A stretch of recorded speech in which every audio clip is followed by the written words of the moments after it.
Pemirsa Satelit TV, kembali lagi di Dialog Interaktif bersama Rumah Sakit Ibu dan Anak Umuhani Purbalingga. Ini dok, setelah kita tahu nih tadi penyebab infertil itu apa saja, kemudian kapan kita harus memeriksakan diri ketika kita sudah tahu kalau diri kita itu infertil. Nah sekarang dok, apa solusi dari masalah infertilitas? Mungkin dokter berdua harus menjawabnya nih karena ini sudah masuk ke closing. Ya. Jadi dokter Agus dulu. Oke, ya terima kasih Mbak Tanti. Jadi mengingat bahwa tadi problem infertilitas begitu banyak, ya tadi dikatakan bahwa sebuah pasangan yang berhubungan seksual teratur 1 tahun aja probabilitas untuk hamil spontan ya 15-25%, dan tentu akan banyak masalah-masalah berkaitan dengan itu. Maka memang kami di Rumah Sakit Umuhani menawarkan suatu solusi yang mungkin bisa menjadi jembatan solusi bagi masyarakat Purbalingga dan sekitarnya. Ya, kita memang menawarkan satu program kehamilan di klinik infertilitas yang akan kita rilis sebentar lagi.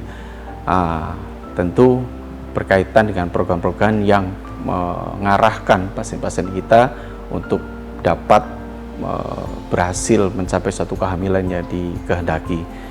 Apa saja yang bisa kita tawarkan di situ? Ya tadi sudah disampaikan juga sama Dr. Ardian, sedikit disinggung, kita bisa melakukan pemeriksaan awal, deteksi bagaimana potensi kesuburan atau fertilitas pada sebuah pasangan itu, sampai dengan beberapa tahapan perencanaan kehamilan yang akan kita programkan setelahnya.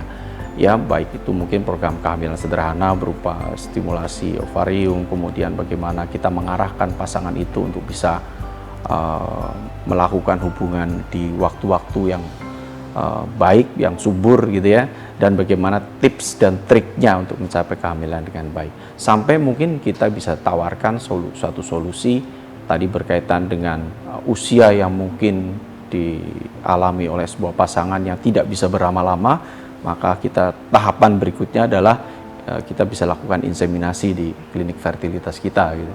Nah, dan itu nanti saya dengan Dr. Ardian akan berkolaborasi dengan beberapa tenaga-tenaga yang sudah kita latih, yang mudah-mudahan bisa membantu menjadi solusi bagi kebutuhan masyarakat yang ada sekarang ini. Oke, Dr. Ardian mungkin akan menambahkan.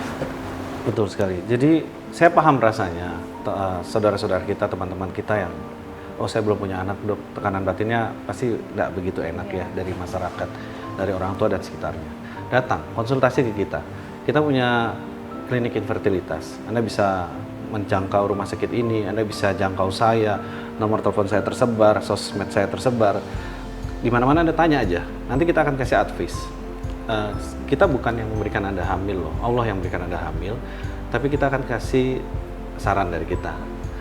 Pemeriksaan apa yang Anda harus lakukan, biar Anda nggak stagnan. Selama ini Anda stagnan, diam aja gitu kan, saya nggak tahu dok, saya hamil, saya hanya dikasih tahu saya mandul, saya nggak hamil.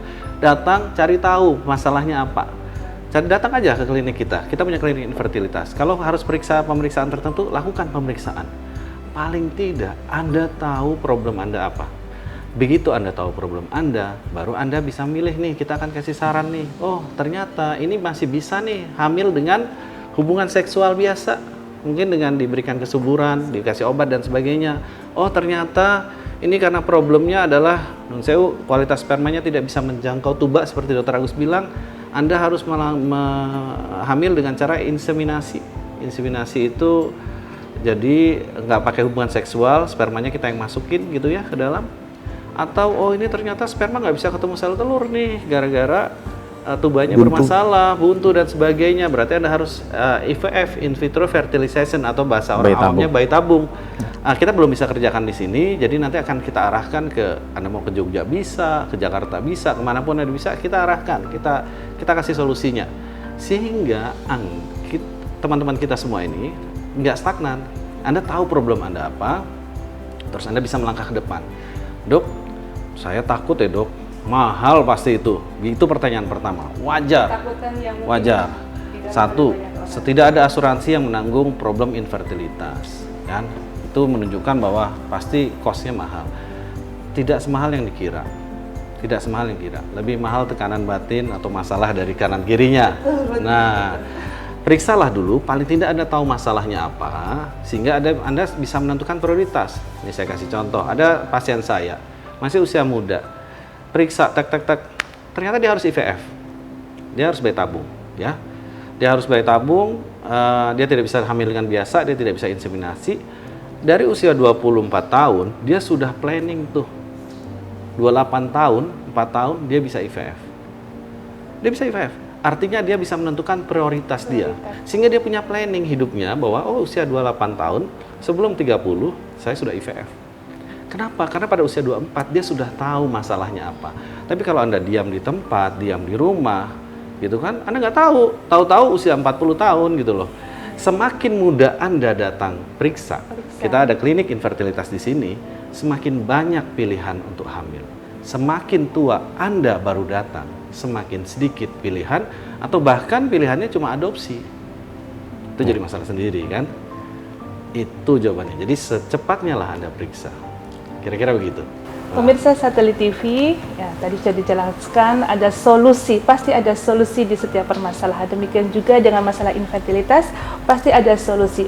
Rumah Sakit Ibu dan Anak Umuhani menyediakan fasilitas untuk memeriksakan kesehatan dari pemirsa Satelit TV yang mempunyai permasalahan infertilitas. Datang ke RSIA Umuhani Purbalingga, dekat sekali dari pusat kota Purbalingga.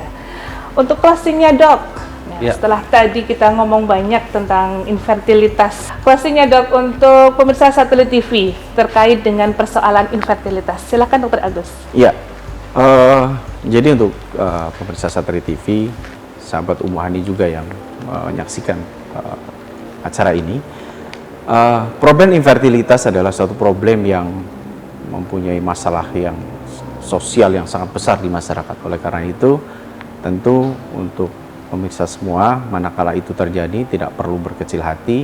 Ada tahapan-tahapan yang harus dilakukan. Yang penting adalah Anda tahu dulu di mana masalah yang terjadi, apa yang menyebabkan problem infertilitas itu terjadi. Manakala problem sudah diketahui masalahnya, sudah ngerti di mana masalahnya, maka solusinya akan lebih mudah. Dan saya dengan Dr. Ardian siap memfasilitasi itu, ya, Dr. Ardian dengan berbagai program yang kita tawarkan, termasuk sebenarnya dengan program inseminasi yang kita tawarkan itu, ya Pak Ardian, ya, sering juga masyarakat juga, oh ternyata bukan hanya yang bermasalah dengan pingin hamil, tapi juga kadang-kadang yang jenis kelaminnya juga pingin tertentu, bisa kita fasilitasi, gitu, ya Pak Ardian, ya, dengan program dengan satu tips-tips tertentu kita bisa lakukan itu. Oke, silakan Dokter Ardian closing statement-nya. Oke. Kita itu hidup itu untuk ikhtiar, ya. Betul. Bukan menentukan keputusan akhir. Entah punya anak atau tidak punya anak, Allah menilai kita dengan ikhtiar kita. Jadi ikhtiarlah, usahalah semaksimal mungkin sampai Allah meridhoi doa kita. Kira-kira itu. Datang, periksa, ikhtiarlah semaksimal mungkin, gak usah jauh-jauh. Kita sudah ada di Purbalingga, kita datang di sini untuk bantu kalian semuanya, ya. Mudah-mudahan ini semua jadi amal ibadah kita. Mudah-mudahan saya, Dr. Agus di sini bisa bantu teman-teman semua, saudara-saudara kita. Siapa tahu untuk doanya agar terkabul. Begitu kira-kira. Ya. Terima kasih dok atas waktu dan ilmu yang telah diberikan kepada pemirsa Satelit TV. Semoga bermanfaat untuk kita semuanya. Pemirsa Satelit TV dimanapun Anda berada, demikianlah pembahasan tentang infertilitas bersama RSIA Umuhani, ada Dr. Agus dan Dr. Ardian. Kita berjumpa lagi di dialog interaktif bersama RSIA Umuhani selanjutnya. Terima kasih Dr. Ardian, terima kasih Dr. Agus. Saya Tanti, jumpa lagi di dialog interaktif selanjutnya. Wassalamualaikum warahmatullahi wabarakatuh. Waalaikumsalam.